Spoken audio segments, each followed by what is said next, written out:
যে মালের বাড়ি যাওয়ার লাগছি এই মাল যে চুতি এই মাল ভোট দিবে, ও ভোট দিবে না, ওর বাপ ভোট দিবে। কাকা বাইরে আসো। আরে কোন বোকাস রে?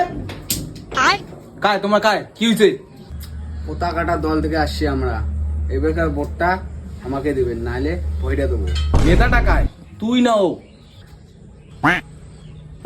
মোর বালের না নেতা খান, ভাগো এর দিকে, মুই ভোট না দিন, ভাগ ভাগ এর থেকে, ভাগ। জিনিসটা দে আগে। কাকা বাইরে আসো, অফার আছে। কি অফার আছে রে? কখানে কি অফার? একটা বোতল আছে, একটা মাটন বিরিয়ানি আছে। না লাগে তোমার মাটন বিরিয়ানি, না লাগে তোমার বোতল, না লাগে, যাও এখান থেকে, যাও, ভোট না দিয়ে আমার, যাও। ওইটুকু কথা বলে দে। কাকা তার সঙ্গে একটা রাশিয়ান মাল আছে ফ্রি। নেতা আমাদের নেতা।